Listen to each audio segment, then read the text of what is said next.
मुझे ना ये कोई वडेरा जागीरदार लगता है। मुझे ये वडेरा जागीरदार नहीं लगता। वडेरा जागीरदार के साथ तो पूरा लाव लश्कर होता है। मुझे ये कोई बड़ा सरकारी अफसर लगता है। सरकारी अफसर का ऐसा हुलिया नहीं होता। ये मुझे कोई बड़ा स्मगलर लग रहा है। मेरी बात सुनो, इसके पास ना बहुत पैसे होंगे। इसको किसी तरकीब से चूना लगाते हैं। मैं अभी इसको इधर लेकर आता हूँ। अस्सलाम वालेकुम। वालेकुम अस्सलाम। आए हमारे साथ बैठ जाएं। सफर बहुत लंबा है, कुछ बातचीत करते हैं, अच्छा सफर गुजर जाएगा। ओके।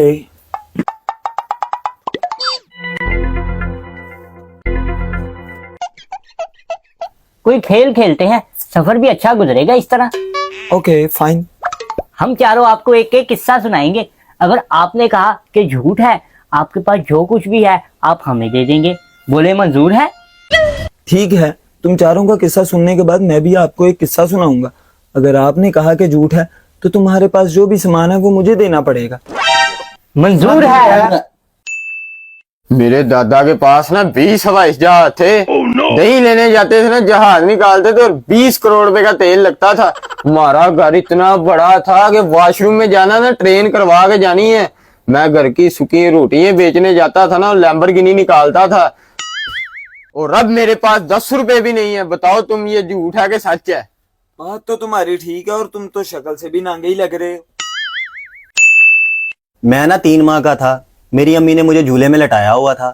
सामने आम का दरख्त लगा हुआ था। मेरी अम्मी का आम खाने को दिल किया पर उनका हाथ नहीं गया ऊपर। ये परेशानी देखकर मेरा दिल किया कि मैं अपनी अम्मी के लिए आम तोड़ के लाऊं। मैं झूले से उतरा और जाकर आम तोड़कर अपनी अम्मी को दिया और आके झूले में लेट गया। बताओ ये बात सच है या झूठ? बिल्कुल ठीक कह रहे होगे तुम। तुम्हारी तो हरकतें भी मुझे बंदरों जैसी लग रही हैं। तुम तो चढ़ गए होगे दरख्त पे। एक बार मैं सैर करने पहाड़ी इलाके में चला गया। वहां का इलाका मुझे बहुत ही खूबसूरत लगा और मैं जंगल में चला गया। वहां के लोगों ने मुझे डराया कि यहाँ आदमखोर शेर रहता है, लेकिन मैं फिर भी जंगल में चला गया। जब मैं जंगल में गया तो यकदम से मेरे सामने शेर आ गया। अच्छा, तो फिर क्या हुआ? बताता हूँ। बहुत बड़ा और खतरनाक शेर मेरे सामने आ गया। मैंने भी उसकी आंखों में आंखें डालकर कहा, ओ शेर, मुझसे पंगा ना लेना, मैं कोई आम आदमी नहीं हूँ। लेकिन उसने फिर भी मुझ पर हमला कर दिया। काफी देर के बाद मैंने उसे एक हाथ से घुमा के ऊपर की तरफ फेंक दिया। ऐसे लग रहा था जैसे वो दुनिया से ही बाहर चला गया। थोड़ी देर बाद जब वो वापस नीचे आके गिरा तो उसने मुझसे माफी मांगी और उसने मुझे जंगल का बादशाह बना दिया। अब आप बताइए, ये सच है कि झूठ है? बिल्कुल सच है। एक दफा मेरे साथ भी ऐसा ही हुआ था। मैं एक दफा समुंदर में शिकार करने चला गया। मैंने कश्ती किराए पर ली। वहां और भी बहुत लोग शिकार करने के लिए आए हुए थे। मैंने अपना जाल निकाला और समुंदर में फेंक दिया। कुछ घंटे गुजर गए लेकिन मुझसे कोई मछली नहीं पकड़ी गई। मुझे बहुत गुस्सा आया और मैंने समुंदर में छलांग लगा दी। मैं नीचे गया तो मैंने जाकर देखा एक बड़ी व्हेल मछली मेरी तरफ आ रही थी। वो कोई 40 टन की होगी।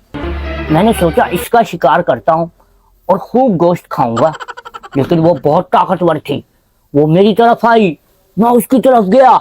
मैंने उसके आंख पर एक मुक्का मारा और उसकी आंख नीचे गिर गई। इस तरह वो एक आंख से मरहूम हो गई। उसको बहुत गुस्सा आया क्योंकि मैंने उसकी एक आंख निकाल दी थी। इस तरह वो फिर मेरी तरफ आई। अब मैंने क्या किया, पीछे से खंजर निकाला और दूसरी आंख में भी दे मारा था। उसकी दूसरी आंख भी चली गई। वो दोनों आंखों से मरहूम हो गई। अब वो बेचारी कुछ कर ही नहीं सकती थी। मैंने उसको पकड़ा और समुद्र के अंदर ही तबाह कर दिया। अब मुझे भूख भी बहुत लगी हुई थी। अगर मैं समुद्र से बाहर जाता उसको लेकर तो बहुत देर लग जाती और मुझे बहुत ज्यादा भूख लगी हुई थी। मैं समुद्र के नीचे गया और मैंने जाकर वहां से 2 पत्थर निकाले। उन पत्थरों को मैंने रगड़ा और आग जलाई। समुद्र में ही मैंने उसकी बारबेक्यू पार्टी की, मछली के गोश्त की और मैंने पेट भर के गोश्त खाया। फिर मुझे एक आइडिया आया कि इसका गोश्त ले जाता हूँ और लोगों को जाकर दिखाऊंगा। वो भी यकीन करेंगे कि मैंने व्हेल मछली का शिकार किया है। मैंने उसको लिया और चला गया। अब आप मुझे बताएं कि आपको मेरी बात पर यकीन है कि नहीं है, खासकर समुद्र में आग लगाने वाली बात पे। हाँ, बिल्कुल ठीक कह रहे हो तुम चारों ने तो अपना किस्सा सुना दिया। अब मैं तुमको अपना किस्सा सुनाता हूँ। ये काफी पुरानी बात है। मैं शहर में रह रह के ना शोर शराबे से तंग आ गया था। मैंने सोचा गाँव चलता हूँ, कोई 4 दिन सुकून की जिंदगी गुजार के आता हूँ। मैं निकला, रास्ते में मुझे एक फकीर मिल गया। जब फकीर को मैंने कुछ पैसे दिए, उसने मुझे रोक लिया और उसके पास 4 कद्दू थे। उसने कहा ये ले जाओ, इसकी फसल उगाओ, इससे तुम्हें बड़ा फायदा होगा। फिर मैं गांव की तरफ रवाना हो गया। जब मैं गांव पहुंचा तो कद्दू तो मेरे पास थे। मैंने सोचा सबसे पहले इसकी फसल उगाता हूं। मैंने उसकी फसल उगाई। कुछ माह गुजरे और कद्दू बहुत बड़े बड़े हो गए। उसमें से 4 बच्चे निकले। फिर मुझे समझ आया कि फकीर ने बिल्कुल सही कहा था। अब मैं इनकी परवरिश भी करूंगा और इनसे काम भी लूंगा। अब वो 4 बच्चे कुछ अरसे बाद गुम हो गए। वो मुझे शक पड़ता है कि वो चारों लड़के तुम हो और अब तुम्हें मेरे साथ जाना पड़ेगा। अब बताओ ये बात सच है कि झूठ? अगर कहा सच बोल रहे हो तो इसके साथ जाना पड़ेगा और जाकर इसका सारा काम करना पड़ेगा, और अगर कहा झूठ बोल रहे हो तो हमारे पास जो कुछ भी है इसको देना पड़ेगा। हम तो फंस गए। आप झूठ बोल रहे हैं। देखा, जैसा कि तुमने कहा कि मैं झूठ बोल रहा हूँ। अब वादे के मुताबिक तुम्हें सब कुछ मुझे देना पड़ेगा।